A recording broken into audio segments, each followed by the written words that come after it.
সেই ফাইলটা হাতে করে এনেছেন এবং আমি দাঁড়িয়ে আছি, তার আমার পাশেই দাঁড়িয়ে আছেন তিনি, আর এদিকে বিকাশ স্যার দাঁড়িয়ে আছেন। এবার আমার পাশে এসে যেহেতু সেক্রেটারি জানতো, আমি রীতিমতো বুঝতে পারছি তার হাঁটু রীতিমতো কাঁপছে, হাঁটু রীতিমতো কাঁপছে, মানে আমার হাঁটুতে হাঁটু ঠেকছে, মানে মানুষ কাঁপলে যেভাবে হাঁটু ঠেকে না, রীতিমতো কাঁপছে। এই দালাল চক্র সক্রিয় ছিল পার্থ চ্যাটার্জির বাড়ি থেকে, সেটা এই দালাল চক্র রান হতো। বিয়ের পরে সে কোনো একজন এর সাথে আবার সম্পর্ক তৈরি করে চাকরি নিয়েছে। তো যিনি প্রতারিত স্বামী, যার সঙ্গে প্রেম করে তারপরে বিয়ে করে, সে এসে আমাকে তার নাম সহ সমস্ত ডিটেলস এই মামলা থেকে বিচ্যুত করার জন্য সমস্ত রকম প্রয়াস হয়েছে। সেই সময় আমার মনে আছে প্রথম মামলাটি আদালত কিন্তু ডিসমিস করে দিয়েছিল। সবিজিৎ গঙ্গোপাধ্যায় সেই সময় আমাকে বলেন যে তো প্যানেলের ভ্যালিডিটি শেষ, যে আমার নলেজে কবে এলো, আমি কিভাবে এবং কে এই নলেজে দিল। 9-10-এ প্রকৃতভাবে চাকরি পেতে পারত, তো সে দেখেছে আরে এই তো সুযোগ, 11-12 চাকরি নিয়ে নিয়েছে। মমতা ব্যানার্জি ছাত্রছাত্রীদের 2 নম্বর এটা শিখিয়েছিলেন মমতা ব্যানার্জি। যেই পরেশ অধিকারী তৃণমূল কংগ্রেসে জয়েন করলো, অঙ্কিতা অধিকারী তার নাম ইনক্লুড হয়ে গেল। কিছু ছেলে মেয়ে আন্দোলন করতে শুরু করলো প্রেস ক্লাবের সামনে। আমার মনে আছে এসএসসির এই মামলা, এই পর্বের মামলায় প্রথম ম্যাথামেটিক্স সাবজেক্টের একজনের চাকরি বাতিল হয়েছিল। সম্পর্কে যদি শুরুর থেকে একটু বলতে।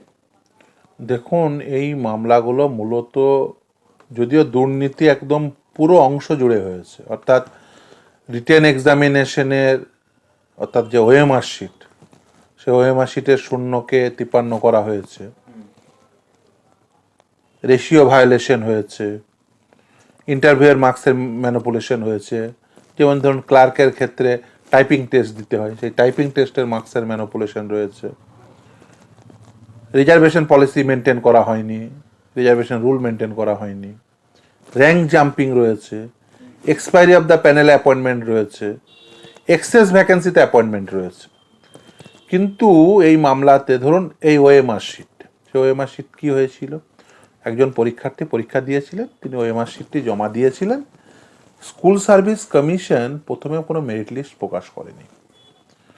আদালতে কিছু ছেলে মেয়ে সেই সময় এসেছিল যে মেরিট লিস্ট প্রকাশ করেনি, মেরিট লিস্ট প্রকাশ করা হোক।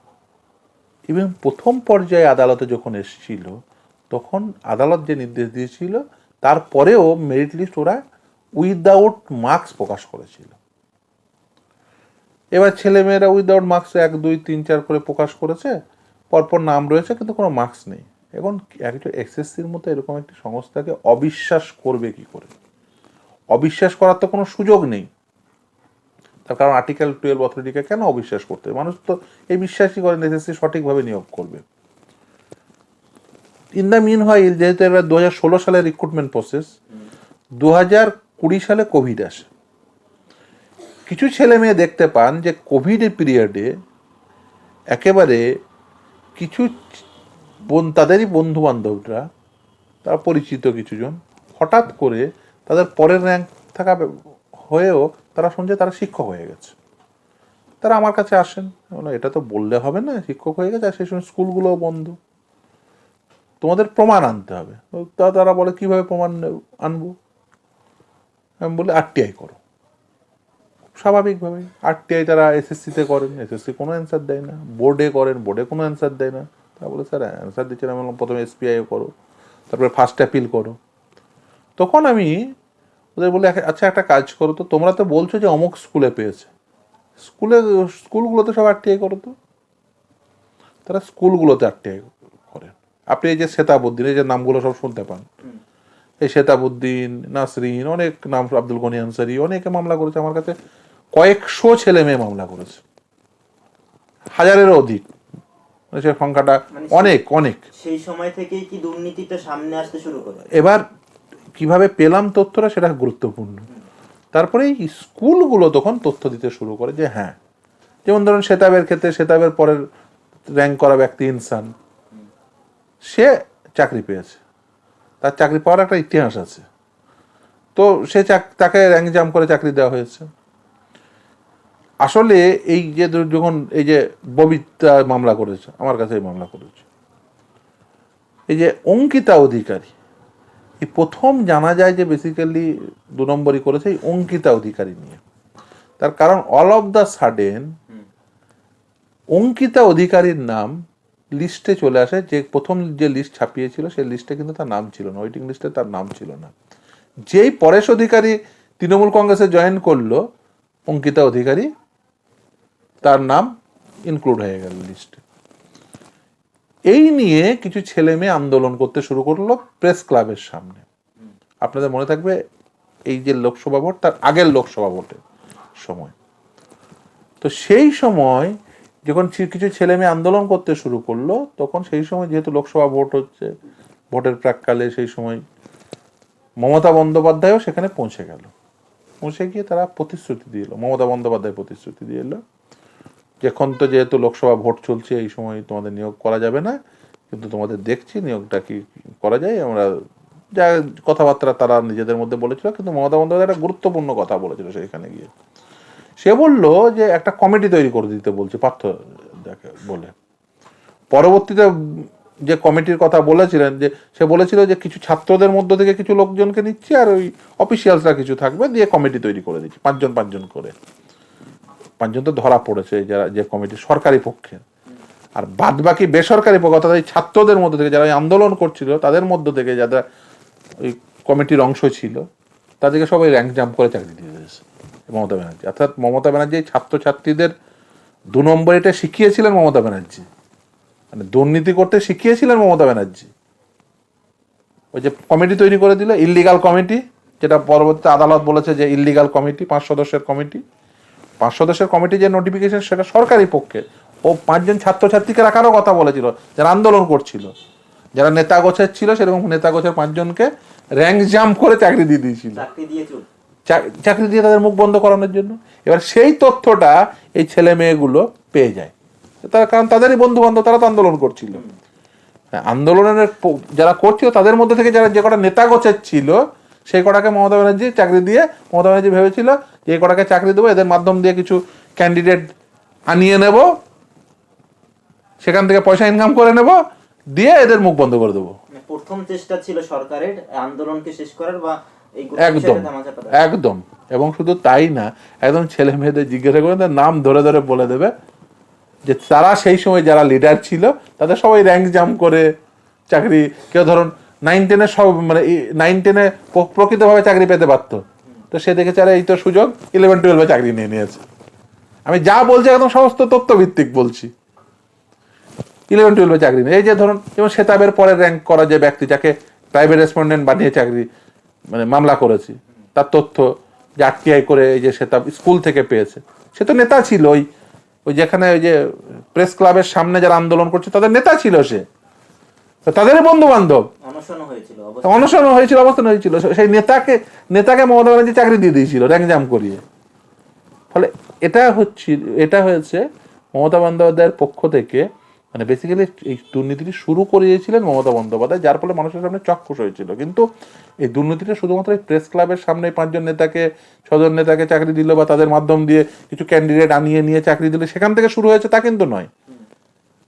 দুর্নীতিটি শুরু করেছে একেবারে প্রথম থেকে। এটা তো একদম এরা যারা আন্দোলন করেছিল একদম শেষ পর্যায়ে এসে, যখন এই অঙ্কিতার নাম লিস্টে উঠে যায়, ওয়েটিং লিস্টে, কারণ পরেশ অধিকারী যে যখন তৃণমূলে যোগদান করে তারপরে অঙ্কিতা অধিকারীর নাম ওঠে, তার আগে নয়। কিন্তু একেবারে ক্রোনোলজিটা বুঝতে পারছেন তো, যে পরেশ অধিকারী তৃণমূলে যোগদান করলো, অঙ্কিতা অধিকারীর নাম ওয়েটিং লিস্টে চলে এলো অফ দ্য সাডেন।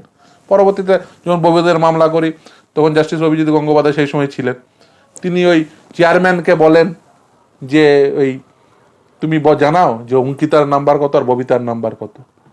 এই যে তথ্য অনেকে বলে না যে ববিতা 2 নম্বর বেশি বাড়িয়ে দেখিয়েছে বা কমিয়ে দেখিয়েছে, তো সেই তথ্য তো চেয়ারম্যান সেই সময় দিতে পারতো। তো চেয়ারম্যান বেসিক্যালি ওই সেই সময় চেয়ারম্যান নিজে তথ্য দেন আদালতকে। এবং এই ববিতা যে মামলা করতে এসেছিল, ধরুন সে আমার কাছে এসে, সেই সময় কেউ মামলা করতে ভয়ে রাজি হচ্ছিল না, কারণ সেই সময় পরেশ অধিকারী নর্থ বেঙ্গলের অত্যন্ত প্রভাবশালী নেতা, ভয়ে মানে কেউ মামলা করতে চাইছিল না। সেই সময় এই অঙ্কিতা বিরুদ্ধে ববিতাই প্রথম মামলা করে। যে হ্যাঁ অবশ্যই এই সব বেশিরভাগ মামলায়, কারণ আমি প্রথমে এই 9, 10, 11, 12 পুরো মামলাটি এই গ্রুপ সি গ্রুপটি প্রথমে আমি শুরু করেছিলাম, মানে একদম এই যে বলতে পারেন একদম ডকুমেন্ট কিভাবে নিয়ে আসতে হবে থেকে শুরু করে আরটিআই অ্যাপ্লিকেশন করা থেকে শুরু করে সেগুলো সমস্ত কিছু তারাই করেছিলেন, কিন্তু তৈরি করে দেওয়া, কারণ তারা তো আর ধরুন আইনগতভাবে কিভাবে এই ডকুমেন্ট নামতে হবে সেগুলো তো সম্পর্কে ওয়াকিবহাল হবেন না, সেটাই স্বাভাবিক, তারা আইনজীবীর কাছে এসে জানবেন, সেটাই স্বাভাবিক। আমার আইনজীবী হিসাবে যেটা করা উচিত, অর্থাৎ একটা কেসকে মেড আউট করার জন্য সেটা করেছিলাম। এবং তারা সেইভাবে আস্তে আস্তে আস্তে আস্তে ডকুমেন্ট জোগাড় করেন, প্রথমে 2, 4, 6, 8, 10টা করতে করতে তারা তথ্য নিয়ে সেই তথ্যগুলোকে আমাকে দেন এবং আমি রিট পিটিশন দায়ের করি। এটা তো দায়েরের পর্যায়ে হলো, কিন্তু এই দায়ের করার পরে প্রথমে যেহেতু অনেক দিন আগে 2016 সালের নিয়োগ প্রক্রিয়া, 2018 সালে 19 সালে প্যানেলের ভ্যালিডিটি শেষ হয়ে যাওয়ার কথা, তারপরে যদিও তারপরেও প্যানেলের ভ্যালিডিটি শেষ হয়ে যাওয়ার পরেও ওরা কাউন্সিলিং করেছে নিজেদের ইচ্ছা মতো, সেটা আলাদা বিষয়। কিন্তু 2019 সালে প্যানেলের ভ্যালিডিটি শেষ হয়ে যাওয়া একটা মামলা, সেই মামলা কেন এই 2020-21 সালে এসে গ্রহণ করবে? 2020 শেষ পর্যায়ে সমস্ত মামলাগুলো হয়েছে, 2021 সালে মূলত মামলা হয়েছে, তো কেন গ্রহণ করবে আদালত? ইভেন সেই সময় আমার মনে আছে প্রথম মামলাটি আদালত কিন্তু ডিসমিস করে দিয়েছিল। হ্যাঁ, আমি আদালতে গেছিলাম, তখন জাস্টিস অভিজিৎ গঙ্গোপাধ্যায় সেই সময় আমাকে বলেন যে তো প্যানেলের ভ্যালিডিটি শেষ, আমি মামলা ডিসমিস করে দিচ্ছি, তার কারণ প্যানেলের ভ্যালিডিটি শেষ হয়ে গেলে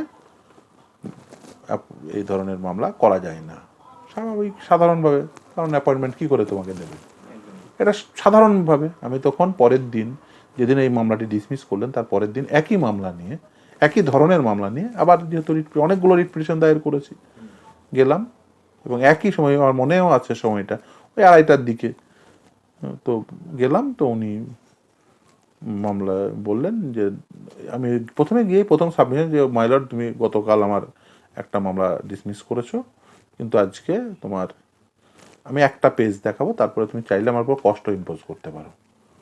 আমি তাকে ওই আরটিআই যে রিপ্লাইটা সেই পেজটা দেখাই যে আমার নলেজে কবে এলো, আমি কিভাবে এবং কে এই নলেজে দিল।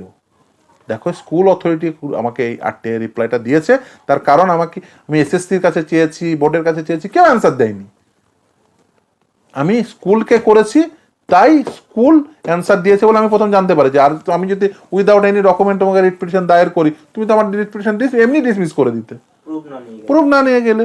তাহলে আমি এই প্রুফটা পেয়েছি, আমার নলেজে এসছে, তারপরে আমি মামলা দায়ের করেছি, এবং দেখো যখন পেয়েছি তারপরেই আমি মামলা দায়ের করেছি।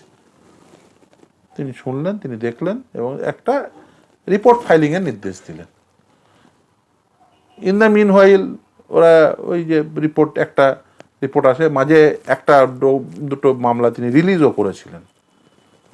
তার মধ্যে একটা মামলা জাস্টিস অমৃতা সিনহার আদালতে পরবর্তীতে অ্যাসাইন্ড হয়। তিনি প্রথম বলতে পারেন এসএসসিকে বলেন, এসএসসি বলে যে ওটা আমার ভুল হয়ে গেছে, এসএসসি বলে। আর রিপোর্ট দিয়েও জাস্টিস গঙ্গোপাধ্যায় যে মামলা একটা মামলা রিলিজ করেছিলেন ওনার পার্সোনাল গ্রাউন্ডে, ওনার কি মনে হয়েছিল পার্সোনাল গ্রাউন্ডে রিলিজ করেছিলেন। জাস্টিস অমৃতা সিনহা তিনি যখন বলেন যে তুমি তো বলছো ভুল হয়ে গেছে, তাহলে তুমি রুল 17 ইনভোক করে ক্যান্সেল করছো না কেন? আমার মনে আছে এসএসসির এই মামলা, এই পর্বের মামলায় প্রথম ম্যাথামেটিক্স সাবজেক্টের একজনের চাকরি বাতিল হয়েছিল, এবং সেটি জাস্টিস অমৃতা সিনহার নির্দেশের পরিপ্রেক্ষিতে, এবং তিনি বলেছিলেন যে তোমরা বাতিল করছো না কেন। তখন প্রথম রুল 17 ইনভোক করে জাস্টিস অমৃতা সিনহার নির্দেশের পরিপ্রেক্ষিতে প্রথম একটা রুল 17 ইনভোক হয় ম্যাথামেটিক্স সাবজেক্টের। পরবর্তীতে যে justice Abhijit Gangopadhyay in the মিন হোয়াইলে যে রিপোর্ট ফাইলিংয়ের নির্দেশ দিয়েছিলেন, সেই রিপোর্টগুলো একটার পর একটা আসে, এবং এসএসসি একটার পর একটা রিপোর্টে একই কথা লিখে, মিস্টেক, ভুল হয়ে গেছে, ইনঅ্যাডভার্টেন্টলি হয়ে গেছে, একই কথা। ওই আমার মনে আছে সেই প্যারা 4-এ একই কথা, একদম কপি পেস্ট লেখা, একটার পর একটা রিপিটেশন হয়। আর যেহেতু একটা রিপোর্টের নির্দেশ দিয়েছে, আবার পরের মামলাটা রিপোর্টের, আমার মামলাটা একই টাইপের, রিপোর্ট রিপোর্ট রিপোর্ট, যেই রিপোর্ট আর প্রতিটি রিপোর্টে আমার চেম্বারে কপি সার্ভ করে, আর সব দেখি সব একই কথা, শুধু বলে ভুল হয়ে গেছে, ভুল হয়ে গেছে, ভুল হয়ে গেছে। আমি একদিন কি করলাম, এই সমস্ত ভুল হয়েছে এটা লেখা যতগুলো রিপোর্ট আছে, আমি এক্সেপশন আকারে এই যে যতগুলো ভুল হয়ে গেছে লিখেছে সেগুলো সব আমি বললাম যে মাইলট এটা ভুল নয়, এটা ইন্টেনশনাল, এটা আনইনটেনশনাল নয়, এটা ইন্টেনশনাল, এই ভুল করা হয়েছে, এটা tip of the iceberg. In the meanwhile এই ছেলে মেয়েদের সঙ্গে আরও অনেক কথাবার্তা তাদের কাছে শুনে বুঝে যেটুকু বুঝেছি যে সাংঘাতিক দুর্নীতি। ইন দ্য মিন হইল আমি কিন্তু দুর্নীতিগুলো আস্তে আস্তে আস্তে আস্তে জানতে শুরু করেছি। ইন দ্য মিন হইল কিছু আমাকে অডিও ওরা জোগাড় করে দেয়, কিছু এটা সেটাও, এই অনেক কিছু তারা তথ্য জোগাড় করে দেয়। এবং তথ্য ইন দ্য মিন হইল আরও কিছু আমি যেগুলো সরাসরি এই আপনার ক্যামেরার সামনে বলতে পারবো না, সেই কিছু মানুষজন ইন দ্য মিন হইল যেহেতু এই সমস্ত কিছু হয়েছে, কিছু আমি বলবো বিভিন্ন পদাসীন ব্যক্তি তারাও কিন্তু কিছু তথ্য, আপনাকে দিয়েছিল। হ্যাঁ মানে যাই হোক মানে সৎ মানুষ তো সব জায়গায় আছেন, তো তারাও কিছু তথ্য তারা ফার্নিশ করেছেন। যাই হোক না কেন, সেটা আমি খুব বেশি কিছু বলতে চাইছি না। তো তারা দেওয়ার ফলে আমি কিন্তু বেশ কিছুটা তথ্য পাই। সেই তথ্যগুলোকে নিয়ে একটার পর একটা ওই মামলায়, ওই যে বললাম একসাথে করে, যে দেখুন এটা মিস্টেক বলছে, আসলে এটা ইন্টেনশনাল, সিবিআই তদন্তের নির্দেশ হয়। এবার সিবিআই যেই তদন্ত করতে শুরু করে কিছুদিন পরে, আমার মনে আছে 28/9/2022 সিবিআই একটা রিপোর্ট দেয়। সেখানে সিবিআই একেবারে নির্দিষ্ট ক্যাটাগরিক্যালি বলে দেয় কোন নিয়োগে কত দুর্নীতি হয়েছে, কিভাবে দুর্নীতি হয়েছে।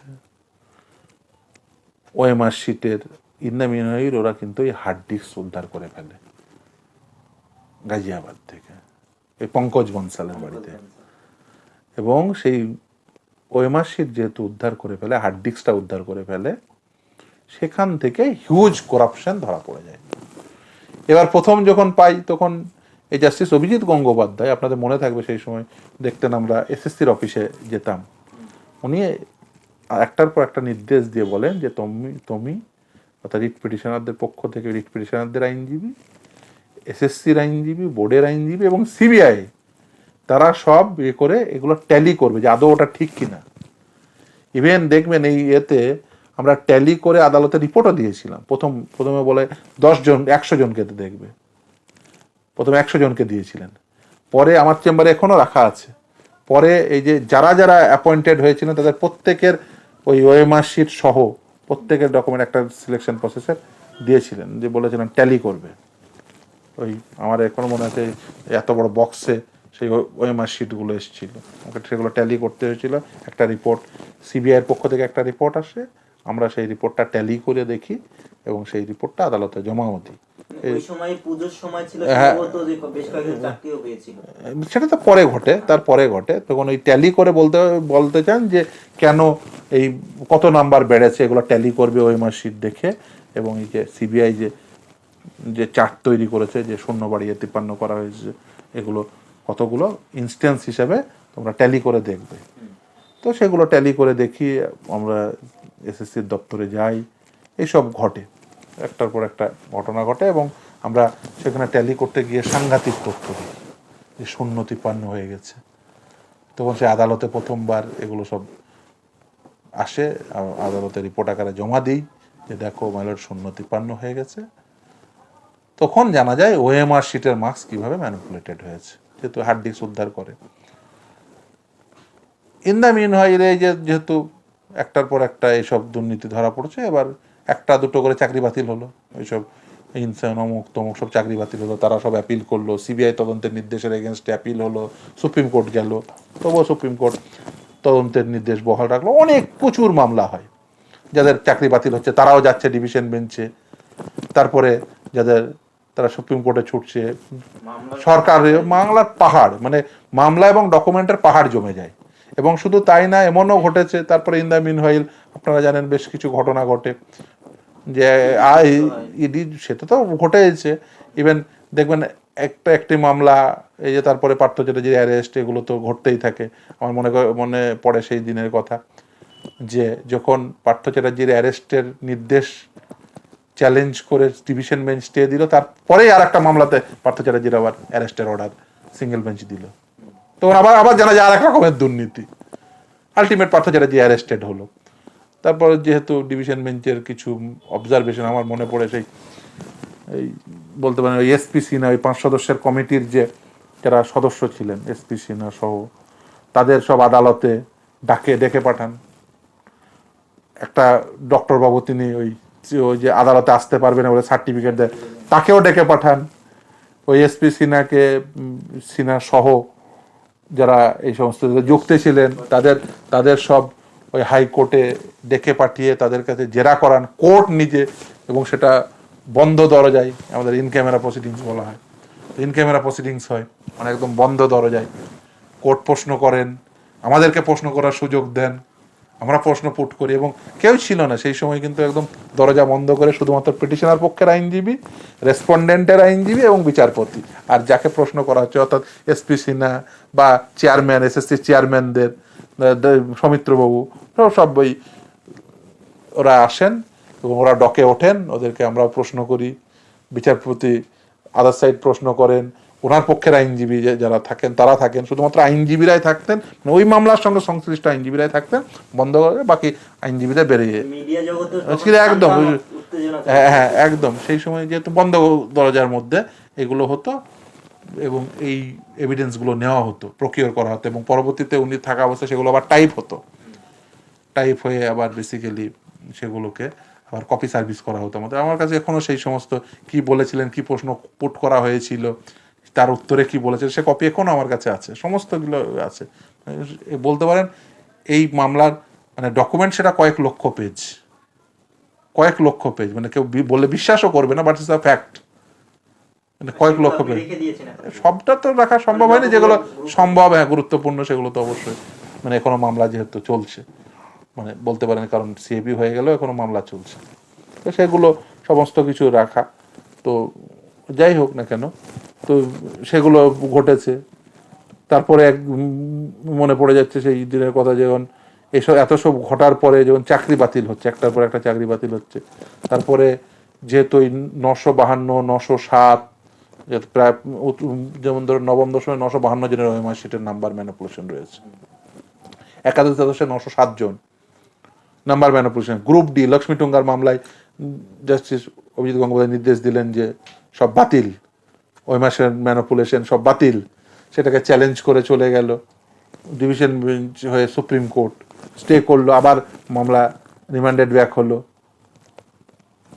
এই পর্ব চলাকালীন ইভেন যখন এই 28/9 পরে যখন এই অর্ডারটা এলো, তখন কিছু নন জয়নিং পোস্ট পাওয়া গেল।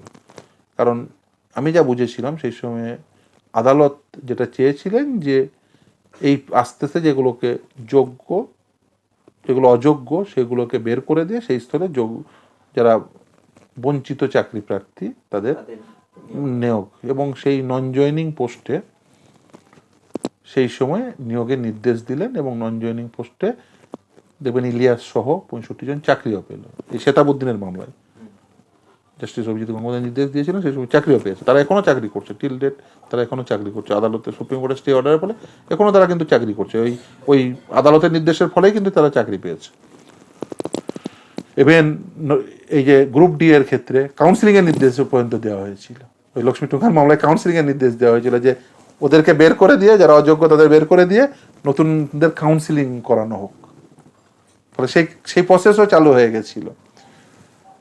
তারপরে তো সবাই সুপ্রিম কোর্টে ছুটলেন। ইন দ্য মিন হয়ে আর একটা ঘটনা ঘটলো, যখন এত চাকরি বাতিল হচ্ছে আর এত কিছু ঘটছে, পরেশ অধিকারীর মেয়ে অঙ্কিতা অধিকারী চাকরি বাতিল হলো, পরেশ অধিকারীকে পার্টি ইমপ্লিট করতে বললো, আমার মনে পড়ে কপি সার্ভিসের কথা বললো, তো আমার ক্লার্ক ফোন করেছে সরাসরি পরেশ অধিকারীকে, কারণ পরেশ অধিকারী পার্টি ফোন করেছে যে আপনাকে একটা কপি দিতে হবে, তো বলো না কোথায় কপি দিতে যাব আপনাকে। সেই সময় মানে টাইম বাউন্ড তিনি নির্দেশ দিতেন যে এই সময়ের মধ্যে সিবিআইকে এটা করতে হবে, হয়তো 2 ঘন্টা সময়, সঙ্গে সঙ্গে মামলা করেই আমাকে ছুটতে হতো সিবিআই এর দপ্তরে, উনি না টাইম বাউন্ড নির্দেশ দিতেন, সঙ্গে সঙ্গে মামলা করেই ছুটতে হতো ইডির দপ্তরে, যে ইডির দপ্তরে গিয়ে কপি সার্ভিস করে আসতে হবে। আপনারা হয়তো সেগুলো দেখিয়েছেন, এবং আশা করা হয়েছিল যে ওই সময়ের মধ্যেই জাস্টিস গাঙ্গুলি এই কেসে নিষ্পত্তি করিয়ে যেতে হয়তো পারবেন, এরকম তো অনেক একটা প্রচেষ্টা। দেখুন মানে আমি সত্য কথা বলি, আমি বলতে পারি আমার পক্ষ থেকে যথেষ্ট প্রচেষ্টা ছিল যে যাতে এই মামলাগুলো খুব দ্রুততার সঙ্গে নিষ্পত্তি ঘটে, ফলে সমস্ত রকম এফোর্ট, মানে সকাল থেকে শুরু হতো মূলত ওই মামলাগুলোই, মানে সারা দিন চলতো। আপনি যদি নির্দেশনামাগুলো দেখেন, এক একটা মামলায় 110টা, 112টা, 84টা, 86টা করে নির্দেশ রয়েছে, মানে বুঝতে পারছেন কতগুলো করে হিয়ারিং হয়েছে। মানে অনেকেই বলেন যে হিয়ারিং হয়নি, অপরচুনিটি অফ হিয়ারিং দেওয়া হয়নি। এই মামলার যে পরিমাণ হিয়ারিং হয়েছে, খুব অল্প সংখ্যক মামলায় এরকম হিয়ারিং হয়, সাংঘাতিক হিয়ারিং হয়েছে। সিঙ্গেল বেঞ্চ, ডিভিশন বেঞ্চ করে, সুপ্রিম কোর্ট করে এই যে পরিমাণ হিয়ারিং হয়েছে এই মামলা, খুব স্বল্প সংখ্যক মামলায় এত হিয়ারিং হয়। যাই হোক না কেন, এবং এত স্বল্প সময়ের মধ্যে। ইন দ্য মিন হোয়াইল এই পরেশ অধিকারীর সেই মনে পড়ে সে উত্তরবঙ্গ থেকে তার ট্রাভেল করা, জাস্টিস অভিজিৎ গঙ্গোপাধ্যায়ের নির্দেশের ফলে সে আসলো, মাঝপথ থেকে হাওয়া হয়ে গেল। পার্থ চট্টোপাধ্যায়ের গ্রেপ্তার, একটার পর একটা গ্রেপ্তার নির্দেশের ফলে। এবং শুধু তাই না, সেই সময় বেঞ্চের সঙ্গে বেঞ্চের একটা নির্দেশ হয়েছিল, ওপেন কোর্টে তিনি অ্যাডমিনিস্ট্রেটিভ অর্ডার দিয়েছিলেন আব্দুল গনি আনসারির ম্যাটারে। আমি মামলা করছিলাম, তিনি হঠাৎ করে একটা ওই অ্যাডমিনিস্ট্রেটিভ অর্ডার দিলেন। তার ফলে বেশ কিছু বেঞ্চ, ডিভিশন বেঞ্চ, একদিনে 5টা ডিভিশন বেঞ্চ মামলা গ্রহণ করেননি, মানে অ্যাপিল। আমার মনে পড়ছে তারা এসে ওই অ্যাপিল করবেন বলে আমাকে কপি সার্ভিস করে যে এই কোর্টে এবার অ্যাপিল করব, মেনশন করব, এই মামলা মেনশন করতে যাচ্ছি। আমাকে যেই চিঠি ধরান, কিছুক্ষণ পরে এসে বলে ওই কোর্ট নিল না, আর একটা কোর্টে মেনশন করছি। আবার চিঠি ধরান, আবার সেই কোর্টে বললো যে না মামলা নেব না, রিলিজ করছি। আবার কিছুক্ষণ পরে এসে চিঠি ধরান, বলে এই কোর্টে মেনশন করছি। আমি শেষে বলি যে আমি ঠিক আছে, আমি মাঝে দাঁড়াচ্ছি, তোমরা বলো যে কোর্টে মেনশন অ্যালাউ করবে তখন আমাকে চিঠি দিয়ে যাবে, আমি গিয়ে সেখানে তখন আমি যেহেতু অ্যাপিলে আমি, তারা অ্যাপিলেন্ট হবে, আমি রেসপন্ডেন্ট হব, তা আমি সেখানে গিয়ে হাজির হব। সে সমস্ত এই যে বললেন না মামলায় কি ঘটেছে, এই সমস্ত কথাগুলো সব মনে পড়ে। শুধু তাই না, এই ইন দ্য মিন হোয়াইল যখন দেখলেন যে একটার পর একটা চাকরিতে ধরা পড়ে যাচ্ছি দুর্নীতিতে করতে, তখন সেই কথার আপনার বিখ্যাত উক্তি মনে পড়ে যায় যে একজনেরও চাকরি যাবে না, দিয়ে সুপার নিউমেরিক পোস্ট তৈরি করা হয়। এই সুপার নিউমেরিক পোস্ট তৈরি করার পরে ববিতা সরকারের ম্যাটারে এটা ক্যান করে, ক্যান 6, ক্যান নাম্বারটিও এখনো মনে আছে। ক্যান 6-এর 6 নম্বর প্যারাগ্রাফে একটা কথা লিখে এসএসসি, তারা বলে এই অতিরিক্ত শূন্য পদ ইললিগাল অ্যাপয়েন্টিদের চাকরি বাঁচানোর জন্য ব্যবহৃত হবে।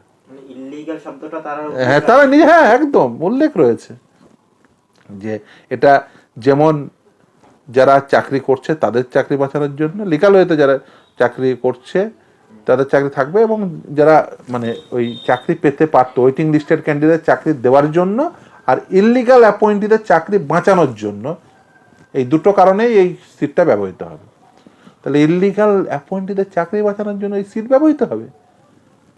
আমার মনে পড়ে তিনি সেই সময়ের তিনি সেক্রেটারি ছিলেন, তাকে ডেকে পাঠান।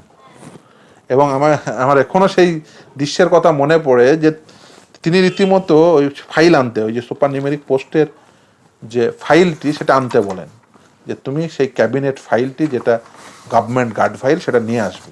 তিনি সেই ফাইলটা হাতে করে এনেছেন, এবং আমি দাঁড়িয়ে আছি, তার আমার পাশেই দাঁড়িয়ে আছেন তিনি, আর এদিকে বিকাশ স্যার দাঁড়িয়ে আছেন।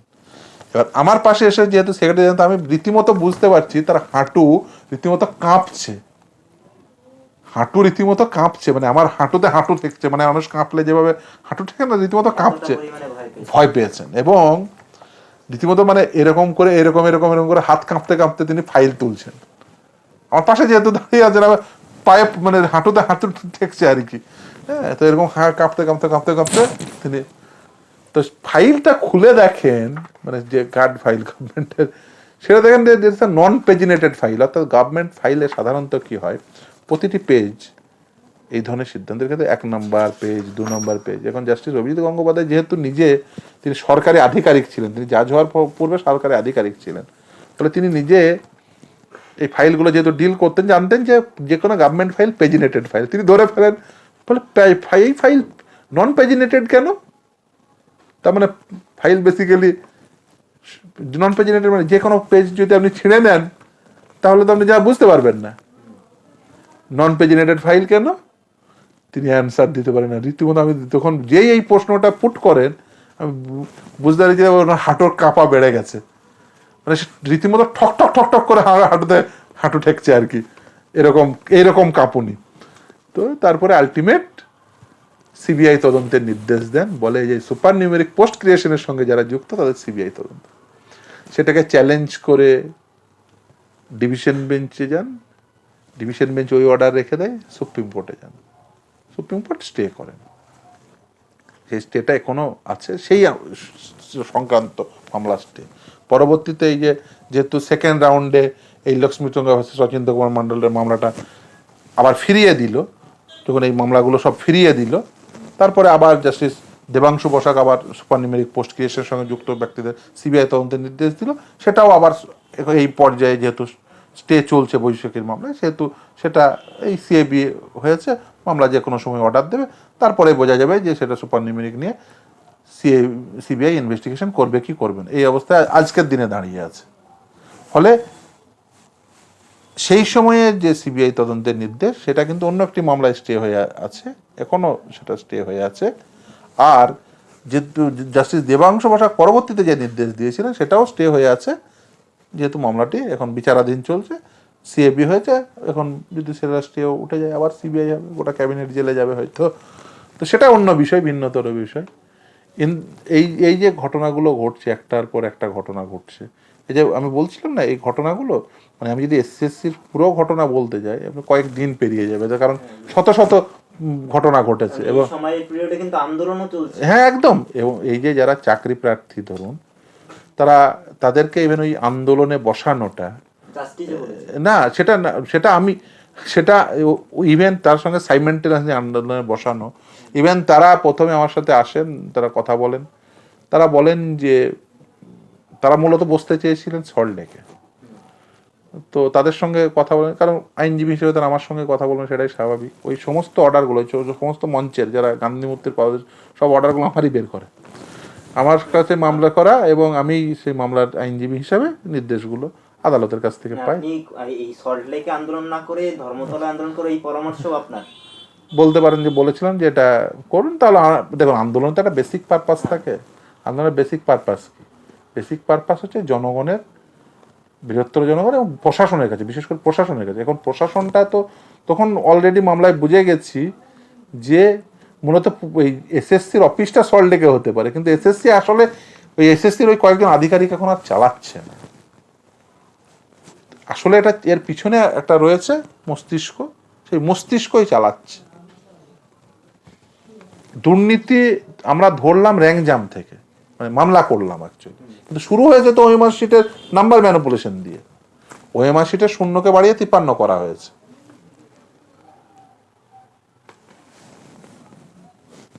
সমস্ত রকম সেটা খালি হাতে হয় না, সেটা তো আপনি ধরতে পারবেন না।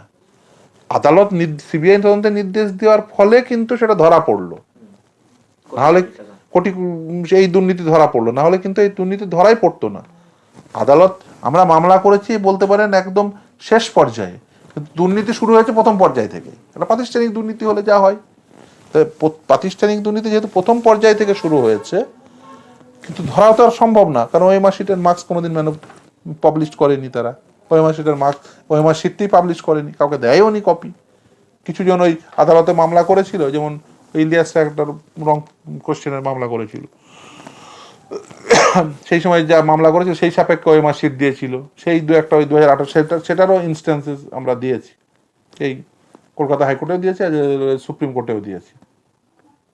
এই যে ধরুন, ওরা চাকরি পাওয়ার পরে আরও বেশ কিছু ছেলে মেয়ে চাকরি পেতে পারতো, কিন্তু এই যে ধরুন, যেহেতু মামলা আপ টু সুপ্রিম কোর্ট পর্যন্ত গেল, সেই সুপ্রিম কোর্ট যাওয়ার পরে স্টে হলো, স্টে হওয়ার পরে আবার রিমান্ডেড ব্যাক হলো, রিমান্ডেড ব্যাক হওয়ার পরে আবার গেল। এই যে ধরুন দুর্নীতির যে স্কেলটা এত বড়, এটা প্রথমে বোঝাই যায়নি না। আমি বলছি যে প্রথমে, আমি সত্যি কথা, প্রথম যখন মামলা করতে শুরু করি তখন এটা ধারণাই করতে পারিনি এই স্কেলে দুর্নীতি হয়েছে। আমি প্রথমে ধরুন খুব বেশি হলে হার্ডলি 50-60টা মতো মামলা ফাইল করেছিলাম, 50-60টা। পরবর্তীতে তো সে সংখ্যা বেড়ে মানে বাড়তে থাকে, দিনের দিন বাড়তে থাকে, এবং একটার পর একটা তথ্য আসতে থাকে। এই তথ্যগুলো এসছিল বলেই মানে আজকে বলতে পারেন এসএসসি মামলা এই পর্যায়ে পৌঁছেছে। এই তথ্যগুলো যদি না আসতো শেষ মামলা এই পর্যায়ে পৌঁছতো না। এবং এই তথ্য যেমন ক্যান্ডিডেটরা তারা কালেক্ট করেছে, সেরকম এই তথ্য আরও অনেকে দিয়েই, যেমন ধরুন 5 সদস্যের কমিটি, পুরোদিন কি কোনো ওয়েবসাইটে এই তথ্য দিয়েছে কেউ? সরকারকে ওয়েবসাইটে প্রকাশ করেছিল 5 সদস্যের কমিটি? না। তাহলে তথ্য নিশ্চিতভাবেই পাওয়া গেছে। আদালত সেটা দেখবেন, এই শেতাবুদ্দিনের সিবিআই তদন্তের নির্দেশে এই কমিটির নোটিফিকেশনটা তোলা আছে, পুরো নোটিফিকেশনটা তুলে বিচারপতি নির্দেশ দিয়েছিলেন। এই যে 5 সদস্যের ইলিগাল কমিটি, সেই সময় justice Subrata Talukdar, division bench, অসাধারণ একটার মানে ওনার দুটো যে জাজমেন্ট আছে অসাধারণ। সিবিআই তদন্তের নির্দেশ আপহেল করে যে তার যে জাজমেন্ট, অনেকেই বলার চেষ্টা করেন যে সেই সময়ে, দেখুন সেই সময়ে কিন্তু আস্তে আস্তে মামলাগুলো কিন্তু ইন্ট্রিম নির্দেশ হচ্ছিল, যাই নির্দেশ হচ্ছিল, অনেকক্ষণ হিয়ারিং হতো, দিনের পর দিন হিয়ারিং হতো, তো মামলা তো আর ডিসপোজড অফ হয়নি ফাইনালি। কারণ প্রতিদিন একটা করে মামলার করছি, কিছুটা করে করছি, নতুন নতুন চ্যাপ্টার খুলছে। আজকে খুললো র্যাঙ্ক জাম, পরের দিন নন লিস্টেড, তারপরের দিন এই দেখা যাচ্ছে ওএমআর শিট, ওএমআর শিটের আবার বিভিন্ন রকম দুর্নীতি, তারপরে তারপরে জাস্টিস অভিজিৎ গঙ্গোপাধ্যায় 2022 সালের এই শিউলি খাতুন আর সমাজসেনার মামলায় ওই বললো যে মার্কস প্রকাশ করো, সেই মার্কস প্রকাশের মামলা থেকে জানা যাচ্ছে যে বাবা মার্কস প্রকাশের পরে রেশিও ভায়োলেশন করেছে। আমি আবার এবিটিভি দিলাম, সেই রেসপেক্টে আবার তাদের রেসপন্স করতে বললো, সাংঘাতিক তথ্য বেরিয়ে এলো। ফলে একটার পর একটা চ্যাপ্টার খুলছে, একটার পর একটা নির্দেশ আসছে, ফলে মামলাগুলো আলটিমেট কিন্তু ডিসপোজড অফ হয়নি। অনেকেই বলেন যে আগের পর্যায়ে অভিজিৎ গঙ্গোপাধ্যায় এই নির্দেশ দিয়েছে, ওটাই তো শেষ। না, শেষ হয়নি, ওটা ছিল অন্তর্বর্তীকালীন নির্দেশ। একটা করে নন জয়নিং পোস্ট পাওয়া গেছে, সেখানে কাউন্সিলিং এর নির্দেশ দিলেন। আবার কিছু ইলিগালিটি ধরা পড়লো, তাদেরকে চাকরি থেকে বের করার নির্দেশ দিলেন। ফাইনাল জাজমেন্ট ছিল না, ফাইনাল জাজমেন্ট ওই ইন্টারিম অর্ডারের এগেনস্টে ওরা অ্যাপিলে গেছে, অ্যাপিল বেঞ্চ জাজমেন্ট দিয়েছে। দ্যাট ডাজন্ট মিন ওই রিট পিটিশনটি ডিসপোজড অফ হয়ে গেছে, হয়নি। যেমন ধরুন নবম দশমে সেটার ওএমআর শিট পাবলিকেশনের নির্দেশ দিয়েছে, কিন্তু একাদশ দ্বাদশের ওএমআর শিট পাবলিকেশনের নির্দেশ দিল, সেটা স্টে হয়ে গেল সুপ্রিম কোর্টে। একাদশ দ্বাদশের কিন্তু ওএমআর শিটগুলো ওই ওয়েবসাইটে পাবলিশড হয়নি, নির্দেশ দেওয়া হয়েছিল। সিঙ্গেল বেঞ্চ, ডিভিশন বেঞ্চ সেই নির্দেশকে আপেল করার পরেও সুপ্রিম কোর্ট যেহেতু স্টে দিয়েছিল, তারপরে তো মামলা চলতে থাকলো। মামলা রিমান্ডেড ব্যাক হয়ে যাওয়ার পরে তারপরে মামলা চলতে থাকলো। ফলে এখানের নির্দেশটাই যেহেতু পুরো বাতিল করে দিল, এখানকার নির্দেশটাই বলবৎ হলো। কিন্তু আমি বলছি যে এই অন্তর্বর্তীকালীন নির্দেশই কিন্তু ফাইনাল নির্দেশ ছিল না, এগুলো সব অন্তর্বর্তীকালীন নির্দেশ। এবং এই যে ধরুন এত মামলা করেছি, এই মামলাগুলো কিন্তু মানে জাস্টিস অভিজিৎ গঙ্গোপাধ্যায়ের ঘরে এই মামলাগুলো কিন্তু যেটা ফাইনালি ডিসপোজড অফ করে দিয়েছে তা কিন্তু ছিল না। এগুলো সব নির্দেশগুলো অন্তর্বর্তীকালীন নির্দেশ, এবং ডিভিশন বেঞ্চে ওই অন্তর্বর্তীকালীন নির্দেশগুলোর বিরুদ্ধেই কিন্তু তারা সেই সময় যেত, ডিভিশন বেঞ্চ এবং সুপ্রিম কোর্ট। এমন অনেক মামলা হয়েছে ডাইরেক্ট সুপ্রিম কোর্টে চলে যেত। সরকারের এতটা ভাববে ছিল সরকার নিজে? হ্যাঁ, অবশ্যই। প্রতিদিন দেখুন, প্রতিদিন এই ধরনের মামলায় যেভাবে শুনানি হতো, প্রতিদিন যা নির্দেশ আসতো, মানে একসময় দাঁড়িয়ে আমার অন্য মামলা করাই প্রায় বন্ধ হয়ে গেছিল, মানে শুধুমাত্র এই মামলায় করতে হয়েছে, দিনের পর দিন এই মামলা করতে হয়েছে, অন্য কোনো বেঞ্চে যেতেই পারতাম না। এবং এই মামলাগুলো করার ফলে কি হয়েছে, এই বলতে পারেন এই দুর্নীতিগুলো উন্মোচিত হয়েছে, এবং এই মামলাটা হ্যাঁ উন্মোচিত হয়েছে। এবং যেভাবে দুর্নীতি করেছে প্রতিটি পর্যায়ে, এটা একেবারেই অত্যন্ত ক্ষুরধার মস্তিষ্ক ছাড়া সম্ভব নয়। মানে কেউ ওএমআর শিট ওভাবে ম্যানিপুলেশন থেকে শুরু করে, মানে ওএমআর শিটের মার্কস ম্যানিপুলেশন থেকে শুরু করে, ইভেন ওরা অ্যাকচুয়াল দুর্নীতিটি শুরু করেছিল যে যাকে টেন্ডার দেবে, যে কারা এটা অ্যাসেসমেন্ট করবে, যাকে টেন্ডার দেবে, সেখান থেকেই দুর্নীতি শুরু করেছিল। মানে কাজ শুরুর আগে থেকেই প্ল্যান করেছিল, পরিকল্পনা একদম। কারণ দেখুন, আপনি যদি দেখেন যে ওএমআর শিট অ্যাসেসমেন্ট করার জন্য যাদেরকে বরাদ দেওয়া হয়েছিল, সেটা হচ্ছে নাইসা বলে একটি সংস্থা। আপনি জানেন যে সরকারি সংস্থাও সেখানে কিন্তু পার্টিসিপেট করেছিল সরস্বতী, প্রায় পার্টিসিপেট করেছিল সরস্বতী পেজ। 3 রকম হেড ছিল, একমাত্র সরস্বতী 3টে হেডে আলাদা আলাদা কোটেশন দিয়েছিল। অ্যাকচুয়ালি নিয়ম মাফিক সরস্বতীর কি প্রেসের কিন্তু এই ওএমআর শিট তৈরি, ডিজাইন, ওএমআর শিট অ্যাসেসমেন্ট এবং ডিসপোজ অফ করার বরাতটা পাওয়া অ্যাকচুয়ালি উচিত ছিল, কিন্তু নাইসা যারা কনসোলিডেটেড প্রাইস দিল, এবং প্রত্যেকে যদি কনসোলিডেটেড প্রাইসের পার্থক্য দেখেন 500 টাকা করে পার্থক্য, মানে দেখেই বোঝা যাচ্ছে বেসিক্যালি গট আপ করেই বেসিক্যালি ওকে নাইসাকে দেওয়া হয়েছিল। আর 500 টাকা ডিফারেন্স তিনজনের কোটেশনে 500 টাকা করে ডিফারেন্স। এবং শুধু তাই না, যে 3টে আলাদা আলাদা হেড, তাহলে 3টে আলাদা আলাদা হেডের আলাদা আলাদা কোটেশন দেওয়া উচিত ছিল, যে ওএমআর শিট ডিজাইনের জন্য এত টাকা, ওএমআর শিট অ্যাসেসমেন্টের জন্য এত টাকা, আর ওএমআর শিট ডিস্ট্রয় করার জন্য এত টাকা। 3টে আলাদা আলাদা হেড আছে, মানে ইভেন এটাও তো হতে পারতো যে 3টে আলাদা আলাদা কোম্পানি পেলো, সেটাও হতে পারতো, কিন্তু তারা তারা তা দিল না। নাইসাকেই দিল, যে যারা কনসোলিডেটেড প্রাইস দিল। আর নাইসা ছাড়া আরো 2টো সংস্থা ছিল, তাদের পার্থক্য, ওই কোটেশনের পার্থক্য মাত্র 500 টাকা করে। মানে দেখেই বোঝা যাচ্ছে যে বেসিক্যালি সমঝোতা করেই আর কি ওই কোটেশনটা দেওয়া হয়েছিল, নাইসাকে দেওয়া হলো। তাদের নিজস্ব কোনো মেশিনপত্র ছিল বলে মনে হয় না। তারা আবার কি করলো, একটা সাব লিজ দিয়ে দিল ডাটা স্ক্যানটেক বলে একটা সংস্থাকে। তারা কি করবে, তারা ওই মাসিটা তারা মূল্যায়ন করবে। তারা মূল্যায়ন করলো, তারা সঠিক মূল্যায়নই করেছে। ডাটা স্ক্যানটেক শূন্যকে শূন্যই দিয়েছে, কারণ ওএমআর শিটের যে অ্যাসেসমেন্টের মেশিন, তাতে শূন্যকে তো আর 53 দেখাবে না, শূন্যকে শূন্যই দেখিয়েছে। তারা কি করলো, যেমন ট্যাবুলার শিটে নাম্বারটা বলো, তো শূন্যকে 53 করে দিল। মানে ধরুন অমকের নাম রাম, রামের পাশে শূন্য লেখা উচিত ছিল, সেটা 53 লিখে দেওয়া হলো, টাইপ করে 53 লিখে দেওয়া হলো। আচ্ছা, অ্যাসেসমেন্টের ভিত্তিতে শূন্য হতো, কিন্তু সেটা টাইপ করে 53 লেখা হলো। আর সবারটা শূন্য তো 53 হবে না, যার দরকার যে টাকা দিয়েছে তাকে 53 করার। একদিন আমাকে ওই সময় জাতীয় ছবিজি গঙ্গোপাধ্যায় জিজ্ঞাসা করেছিলেন যে কোনো এতে কোনো খাতায় দেখা যাচ্ছে যে পুরোটাই সাদা, আর কারোর খাতায় 4A শুধুমাত্র সেখানে দাগ দেওয়া, যে 4A দাগ দেওয়া, তো ওইরকম বেশ কিছু খাতায় 4A দাগ দেওয়া, আবার বেশ কিছু খাতায় ধরুন 10C দাগ দেওয়া। 10 নম্বর কোশ্চেনে সি কোশ্চেনটা সেটাতে সার্কেল করা। তো আমাকে জিজ্ঞাসা করি এটার মানে কি? তো ততদিনে আমি ওই যে বিভিন্ন ওই ভয়েস স্যাম্পল, ওই দালাল যারা, তাদের ভয়েস স্যাম্পল এই ছেলে, কারণ এদের কাছে সবাই দালালরা সব ফোন করতো, যারা ক্যান্ডিডেট হতো সে দালালরা ফোন করে বলতো, এই অমক গ্রামের অমককে করে দিয়েছি, দেখো নাম্বারে হয়েছে, তোমাকেও করে দেবো, তুমি এত লাখ টাকা দাও। আমি ইভেন আপনারা কিছু সংবাদ মাধ্যম সেটা দেখিয়েছিল, সেই কণ্ঠ, দালালদের সেই কণ্ঠ শুনিয়েছিল যে এত টাকা দাও, অমক গ্রামের অমক জন পেয়ে গেছে, তোমারও হয়ে যাবে। তো এইগুলো সব এক একটা রুট, মানে 10C মানে অমক দালালের লোক, 4A মানে অমক দালালের লোক, সাদা খাতা মানে অমক দালালের লোক, কোড আর কি। হ্যাঁ, তো এটা একটা কোড আর কি। হ্যাঁ, তো এক সাংঘাতিক জিনিস। হ্যাঁ, মানে এত সুপরিকল্পিত একটা প্ল্যান, মানে ভাবতে পারবেন না। মানে যে কথাটা বলা হচ্ছিল যে তৃণমূল যে দুর্নীতিটা করেছে সেটা কাঁচা মাথার দুর্নীতি, না না, একদম ছিল না, একদম না। ওরা ভাবতে পারেনি এইভাবে ধরা পড়ে যাবে, যে শেষ পর্যায়ে এসে এইভাবে আদালত নির্দেশ দিয়ে, আদালত সিবিআই এইভাবে, ওই যদি ওএমআর শিটটা না উদ্ধার করতে পারতো, হার্ড ডিস্কটা, তাহলে অনেকটা মানে উন্মোচিত হতো না, আচ্ছাদিত থেকে যেত। আজকে এটা তো উন্মোচিত হয়েছে, তার কারণ ওএমআর শিটটা উদ্ধার করা সক্ষম হয়েছে সিবিআই, এবং এবং এবং এই মার্কস প্রকাশের নির্দেশের ফলেই অনেকটা এটা সহজ হয়েছে।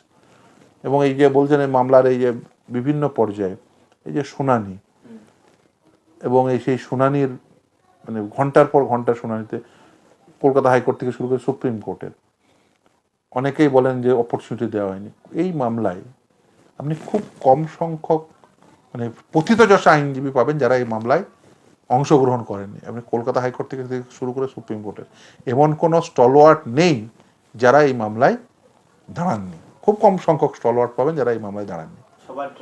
মানে সমস্ত রকম স্টলওয়ার্ডরা, মানে লিগাল লুমিনারিজ বলতে যা বোঝায়, তারা প্রত্যেকেই মোটামুটি কলকাতা হাইকোর্ট এবং সুপ্রিম কোর্টের লিগাল লুমিনারিজ এবং লিগাল বলতে যাদের বোঝায় আর কি, তারা প্রত্যেকেই এই মামলায় কম বেশি এসে আমাদের এগেনস্টেই বলতে পারেন আর্গুমেন্ট করেছে। আমাদের পক্ষ থেকে মূলত রিট পিটিশনের পক্ষ থেকে আমি মূলত, যেহেতু আমার সিনিয়র বিকাশবাবু, উনিই মূলত মূল আর্গুমেন্ট করেছেন। উনি এবং আমরা যা আর্গুমেন্ট করতাম ওটার উপর ভিত্তি করেই ধরুন বলতে পারেন। সেই জন্য দেখবেন ওই আক্রমণের মানে অভিমুখ হয়েছি বারবার। এবং আইনজীবী হিসেবে আমার মনে পড়ে সেই সমস্ত কথা, ইভেন ওই যে আদালত বন্ধ করে দেওয়া, এই সমস্ত রকম এই মামলার ক্ষেত্রে দেখুন অনেক কথা বলা হয়তো ক্যামেরার সামনে উচিত হবে না, সমস্ত রকম প্রয়াস হয়েছে মানে এই মামলা থেকে বিচ্যুত করার জন্য সমস্ত রকম প্রয়াস হয়েছে। মানে যে দেখুন মানে অ্যাজ সাচ সেই থ্রেট বলবো না, তবে হ্যাঁ নিশ্চিতভাবে তো বিভিন্ন রকম কথা বলার চেষ্টা তো হয়েছে। হ্যাঁ, কিন্তু যদি বলতে পারেন সরাসরি এখনো পর্যন্ত তো অক্ষতই আছি, তো সেটা বলতে পারেন। কিন্তু সমস্ত রকম প্রচেষ্টা করা হয়েছে, কিন্তু সেই প্রচেষ্টা ব্যর্থ হয়েছে। তারা কোনোভাবেই টলাতে পারেননি।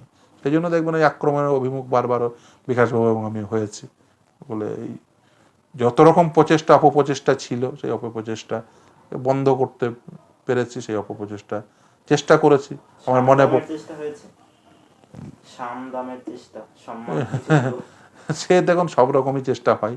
আমার মনে পড়ে মানে ওই আদালতকে ঘেরাও করে বসেছে, আমরা রীতিমতো ওই ঠেলে ঢুকেছি, আদালত সামনে ঠেলে ঢুকে আদালতে মামলা করেছি। হওয়া উচিত নয় আদালত বন্ধ করা, ঘটেছে এসব ঘটনা। আপনারা সকলে পশ্চিমবঙ্গবাসী সেসব সবটাই জানেন, বলেছে আর নতুন করে বলছি না। ওই যে বলছি যে ইভেন আদালতের অভ্যন্তরের লড়াই, সেটা আদালতের মানে যেমন বাইরের লড়াই ছিল, ইভেন ওই বিচারালয়ের জাস্ট দরজায়ও সে লড়াই ছিল।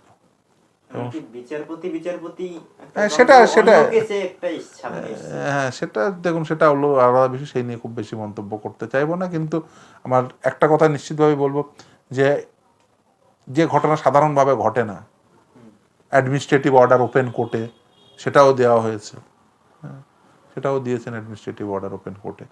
ফলে এইগুলো সবই ঘটেছে। মানে এই মামলা দেখুন এইরকম একটা হিউজ দুর্নীতি সেটা উন্মোচিত হচ্ছে। এরকম যারা প্রভাবশালী, সমাজের একদম উচ্চকোটির মানুষ, যারা উচ্চকোটির প্রভাবশালী, তারা এই দুর্নীতি করেছে, তাদের এই হাজার হাজার কোটি টাকার দুর্নীতি এইভাবে উন্মোচিত হচ্ছে। তো তাদের পক্ষ থেকে যত রকম প্রয়াস, সমস্ত রকম প্রয়াস লাগানো হয়েছিল যাতে এটা উন্মোচিত না হয়। উন্মোচিত হয়ে যাওয়ার পরে সেটা যেটা ঢাকা দেওয়া যায়, সেটা ধামাচাপা দেওয়া যায়, তার জন্য সমস্ত রকম প্রয়াস হয়েছিল। এই যে সুপার নিউমেরিক পোস্ট ক্রিয়েশন তার অন্যতম উদাহরণ। এবং তবে একটা কথা আমি অবশ্যই বলতে পারি, এটা হয়তো অনেকে ভাবতে পারেন যে এটা পলিটিক্যাল মন্তব্য, কিন্তু এটা কোনো প্রকারের পলিটিক্যাল মন্তব্য নয়। এই দুর্নীতি যদি একদম সর্বোচ্চ পর্যায় থেকে না হতো তাহলে এই দুর্নীতি কখনোই সম্ভব হতো না। আমার এটা মামলা করতে করতে আমার একেবারে বলতে পারেন এটা আমার অনুধাবনা। তার কারণ যেভাবে এই দুর্নীতিটাকে একেবারে আগিয়ে নিয়ে যাওয়া হয়েছে, একদম রুল ফ্রেমিং থেকে শুরু করে, আপনি যদি প্রাথমিকের ক্ষেত্রে দেখেন, সেক্ষেত্রে অবশ্যই প্রাথমিকে এসএসসির থেকেও ভয়ঙ্কর দুর্নীতি হয়েছে। এখনো পর্যন্ত প্রাথমিকের সমস্ত চ্যাপ্টার উন্মোচিত করা যায়নি, তার কারণ প্রাথমিকের ওএমআর-শিটটা এখনো উদ্ধার করা যায়নি। মূল ওএমআর-শিটটি উদ্ধার করা গেলে প্রাথমিকে এসএসসির থেকেও ভয়ঙ্কর দুর্নীতি হয়েছে। হ্যাঁ, ইয়েস, প্রাথমিক এসএসসির ক্ষেত্রে যেটা স্ক্যান কপিটা উদ্ধার করা গেছে হার্ড ডিস্কটা, ওরা কি করেছে, এই প্রাথমিকের যিনি প্রেসিডেন্ট ছিলেন তিনি একটা উর্বর মস্তিষ্কের, তিনি এমন একটি সফটওয়্যার ব্যবহার করেছেন যাতে ওই স্ক্যান কপি নয়, এডিটেবল কপি, মানে আপনি যদি ওই কপিটা না দেখেন তাহলে বুঝতে পারবেন না, ABCD লেখা আছে, ওই মানে যেটা যে যখন টাকা দিবে এডিট করে তাকে অল্টার করা যাবে, ওই as it is scan copy রাখেননি, সেটার সফট কপি রেখেছেন যেটা এডিটেবল। ফলে এই ধরনের কপি রেখে তিনি কি করেছেন, তিনি আসলে ওই যাতে কোনোভাবে ধরা না পড়ে ভবিষ্যতে তার পথটা সুরক্ষিত রেখেছেন। কিন্তু দেখুন যেটা জাস্টিস রাজাশেখর মান্তা এই অরিজিনাল ওএমআর-শিটের মামলায় বলেছেন যে ডিজিটাল ফুটপ্রিন্ট থাকলে সেটা উদ্ধার করা সম্ভব। আমি বিশ্বাস করি যে যদি তদন্তকারী সংস্থা তারা চেষ্টা করেন নিশ্চিতভাবেই সেটা সম্ভব হয়। এসএসসির ক্ষেত্রে 4টে নিয়োগের ক্ষেত্রে, গ্রুপ সি, গ্রুপ ডি, 9, 10, 11, 12 ক্ষেত্রে করা গেল, আশা করি প্রাথমিকেও করা যাবে। কারণ প্রাথমিকেও এর থেকেও ভয়ঙ্কর দুর্নীতি, টেট 2014, টেট 2017 ভয়ঙ্কর দুর্নীতি হয়েছে। এবং টেট 2017-তে রং কোশ্চেনের মামলা, 2022-এর রং কোশ্চেনের মামলা এখনো চলছে, 14-র রং কোশ্চেনের মামলা সুপ্রিম কোর্টে স্টে হয়ে আছে, সেটাও চলছে। অনেকে চাকরি অলরেডি পেয়ে গেছেন রং কোশ্চেনের মামলার সাপেক্ষে, মানে রং অ্যান্সার কি এর সাপেক্ষে।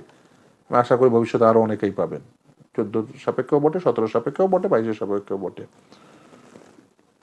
এইগুলো বেসিক্যালি মূলত যেটা চলছে সেটা হচ্ছে যে 17 এবং 14 সাপেক্ষে যেহেতু ওই এডিটেবল কপি রেখেছে, সেটা এখনো পর্যন্ত ধরা পড়েনি, কিন্তু এটাওতেও সাংঘাতিক দুর্নীতি হয়েছে এবং এসএসসি থেকেও ভয়ঙ্কর দুর্নীতি হয়েছে। আর এসএসসির দুর্নীতির এই যে কি বলছেন, খসড়া বলছেন যে কি কি ধরনের দুর্নীতি হয়েছে, এই কি কি ধরনের দুর্নীতি হয়েছে এটা বুঝতে গেলে আপনাকে সিবিআই রিপোর্টগুলো পরপর দেখতে হবে। সিবিআই রিপোর্ট থেকে পরিষ্কার কিভাবে দুর্নীতি হয়েছে এবং কি কি দুর্নীতি হয়েছে। তাতে এমন কোনো পথ নেই যে যে পথ বেয়ে তারা দুর্নীতি করেনি। আসলে এই দুর্নীতিটা বুঝতে গেলে আপনাকে অন্যভাবে বুঝতে হবে, কে কখন টাকা দিয়েছে। যারা ধরুন একদম শুরুতে টাকা দিয়েছে তাদের ওএমআর শিটের নাম্বার বাড়ানো হয়েছে, মানে পরীক্ষার আগে, যারা হ্যাঁ তাদের বেশি বিশ্বাস ছিল। আবার দেখবেন সবাইকে যে চাকরি দিয়েছে তা কিন্তু নয়, ওএমআর শিটে ধরুন সকলেই যে চাকরি পেয়ে গেছে নাম্বার বাড়িয়ে তা কিন্তু নয়। কেন পান তার একটা গল্প আছে। ধরুন কারোর সাথে চুক্তি হয়েছে 10 লাখের, সে দিয়েছে 5 লাখ, তো 5 লাখ দেওয়ার পরে তার ওএমআর শিটের নাম্বারটি বাড়িয়েছে, আরো 2 লাখ দিলে তার নাম্বার মেরিট লিস্টেড হয়েছে, মানে ইন্টারভিউর মার্কস ম্যানিপুলেশন হয়েছে।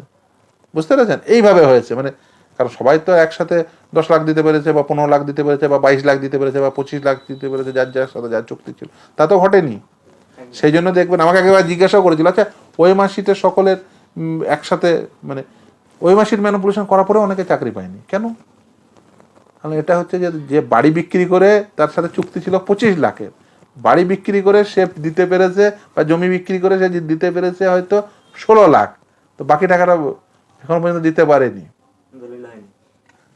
পারেনি। এবং আমি এটা বলছি, এটা হয়তো আপনার হয়তো মনে হতে পারে, কারণ এটা এরকম কয়েকজন যারা এই জিনিস করেছে পরবর্তী তারা নিজেরাই আমার কাছে এসে স্বীকার করেছে, যারা চাকরি পায়নি টাকা দেওয়ার পরেও। ইভেন আর বলতে কোনো বাধা নেই, অনেকেই হয়তো জানেনও, তারা ইভেন 2-1 যারা মেরিট লিস্টেড হয়েছে কিন্তু চাকরি পাননি টাকা দেওয়া সত্ত্বেও। তার কারণ হচ্ছে এরকম ক্যান্ডিডেট 2-1 হয়তো এখনো পাবেন, হয়তো তারা বলতে চাইবে না সরাসরি ক্যামেরার সামনে, যেটা ফ্যাক্ট, মেরিট লিস্টেড হয়েছেন টাকা দেওয়া সত্ত্বেও চাকরি পাননি। এবার এইগুলো বেসিক্যালি যে আমি এই যারা ধরুন টাকা দিয়েছে, আমি তাদের প্রত্যেককে যে খুব মানে খুব যে বিরাট বাড়ির ছেলে বিরাট ধনী এরকম তো নয়, এরা সব সাধারণ মধ্যবিত্ত নিম্ন মধ্যবিত্ত ঘরের ছেলে মেয়ে। আসলে এই মামলার সব থেকে মানে আপনি যদি বলতে পারেন খারাপ দিক যেটা, সেটা হলো যে এমন একটা পরিস্থিতি তৈরি করা হলো ওরা পশ্চিমবঙ্গ জুড়ে যে টাকা না দিলে চাকরি পাবে না, শিক্ষিত হলেও পাবে না। তোমাকে যেমন করে হোক জমি বিক্রি করে, বাড়ি বিক্রি করে, মায়ের গহনা বিক্রি করে, বাবার পেনশনের শেষ সম্বলটুকু দিয়ে এদেরকে টাকা দিতে হবে, মানে এই যে দালাল চক্রকে টাকা দিতে হবে। এবং সিবিআই এতে উল্লেখও করেছে যে মানে এই দালাল চক্র সক্রিয় ছিল, পার্থ চ্যাটার্জির বাড়ি থেকে সেটা এই দালাল চক্র রান হতো, সেটা উল্লেখও করেছে রিপোর্ট, আপনি রিটার্ন সাবমিশনে দেখবেন সিবিআই উল্লেখও করেছে। এবং এই যে দালাল চক্রের যে রমরমা গোটা পশ্চিমবঙ্গ জুড়ে চলার ফলে শিক্ষিত বেকার ছেলে মেয়েরা তারা বাধ্য হয়েছেন, আর তার থেকেও বেশি বাধ্য হয়েছেন এই কারণে একটা ক্রাইসিস তৈরি করে। দেখবেন প্রতি বছর আগে এসএসসি হতো, লোকে কি হতো 1 বছর না পেলে আর 1 বছর পরে বছর দেবো, কিন্তু এরা কি করলো, এইটা কিন্তু কনসাসলি মমতা ব্যানার্জি করেছেন, এটা একদম একদম পরিকল্পনার অংশ। আমি বারবার বলেছি তো, পরিকল্পনার অংশ রুল ফ্রেমিং থেকে শুরু করে প্রতি বছর পরীক্ষা না নেওয়াটা। প্রতি বছর পরীক্ষা নেওয়া হচ্ছে না মানে কি, মানুষের মধ্যে ক্রাইসিস। বাজারে কখন ডিমান্ড অ্যান্ড সাপ্লাইয়ের সাধারণ নিয়ম, বাজারে কি হচ্ছে, চাকরি নেই ডিমান্ড আছে, সাপ্লাই নেই ডিমান্ড আছে, কি হবে, দাম বাড়বে। তো 10 লাখের চাকরি 15 লাখে হয়েছে, 15 লাখের চাকরি 20 লাখে হয়েছে, 20 লাখের চাকরি 30 লাখে হয়েছে, ডিমান্ড সাপ্লাইয়ের সাধারণ কথা ভেবে। এই জন্য এরা প্রতি বছর দেখবেন এসএসসি নেয় না, প্রতি বছর টেট নেয় না, প্রতি বছর দেখবেন শিক্ষক নিয়োগ করে। কারণ কি জানেন, ধরুন অল্প করে, ধরুন 10,000 আছে তো, আপনি যদি 4,000 করেন, ধরে নিয়োগ করেন, তাহলে কিন্তু একটা ছেলে যে পরীক্ষায় অংশগ্রহণ করলো সে জানে যে সামনের বছর আবার পরীক্ষা হবে, আমি চেষ্টা করব পেয়ে যাব, বয়স থাকবে, চেষ্টা করব পেয়ে যাব, আমি কাউকে পয়সা দেবো না। এরা কি দেখেছে, ক্রাইসিস তৈরি করো বাজারে, প্রতি বছর চাকরি দিতে, আরে প্রতি বছর পরীক্ষা হলে তো এরা টাকা দেবে না, ও দিদি প্রতি বছর নিও না, দিদি আর নেয়নি, দিদি আর তখন পরীক্ষা নিল না। এবার কি ক্রাইসিস তৈরি, এবার যে ধরুন মেরিট লিস্টেড আছে, ওয়েটিং লিস্টেড ক্যান্ডিডেট, তার চাকরি হচ্ছে না, সে কি করবে, টাকা দিচ্ছে, বাধ্য হয়ে দিচ্ছে, তখন তাকে বলছে না, ও বলছে তার বন্ধু 15 লাখ, না না তোকে 25 লাখ লাগবে, বাধ্য হচ্ছে 25 লাখ দিতে, শুধু হ্যাঁ বেঁচে দে, যা হচ্ছে। এবং শুধু তাই না, আপনি আশ্চর্য হয়ে যাবেন, ধরুন একটা পরীক্ষা, ধরুন 9-10-এ 12,954টি শূন্যপদ, সেই শূন্যপদ শেষ হয়ে গেছে, তারপরে লোকে টাকা দিয়েছে, কি করবে, সামনের রিক্রুটমেন্ট প্রসেসে যে ভ্যাকেন্সি ইউজ হতে পারতো সেই ভ্যাকেন্সিও নিয়ে এসে তাকে চাকরি দেওয়া আছে। এরা বলতো, এই ছেলেমেয়েরা বলতো ওরা ভ্যাকেন্সি আনিয়ে চাকরি দিয়েছে স্যার, আমাকে বলতো, ওরা ওদের ভাষায় বলছি যে স্যার বিকাশ ভবন থেকে একজনের নাম করেই বলতো, সেও জেলে গেছে, যে ও ভ্যাকেন্সি আনিয়ে সব চাকরি দিয়েছে, আনিয়ে একদম বসানো হয়েছে। এবং পরবর্তীতে যখন সিবিআই রিপোর্ট দিল, তখন দেখলাম না, ছেলেগুলো সব সত্য বলতো।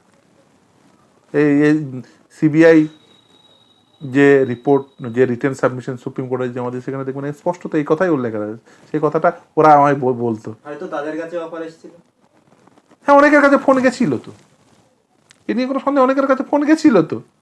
এই যে ফোন, এই যে ধরুন মিডিয়ায় দেখিয়েছে, এ ফোন তো কোনো না কোনো চাকরি প্রার্থীর কাছে গেছিল, সে তো সেই ফোন রেকর্ড রেখেছিল বলেই তো সেই ফোন রেকর্ড শুনিয়েছে সবাই, এবিপি সহ অনেকেই শুনিয়েছে, ইভেন আমি একদিন আদালতে শুনিয়েছি ফোন রেকর্ড।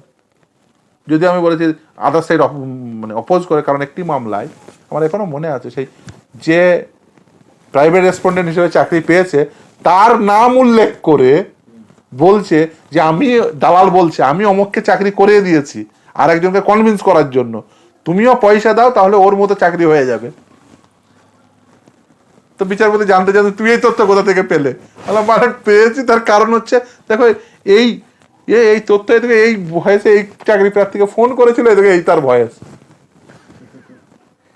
ফলে এইভাবে উন্মোচিত হয়েছে। মানে এই চ্যাপ্টারগুলো আপনি যদি মানে লিখে নিয়ে উপন্যাস হয়ে যাবে, মানে এই সমস্ত এসএসসির এই দুর্নীতিগুলো মানে কিভাবে উন্মোচিত হলো, এই উপন্যাস হয়ে যাবে।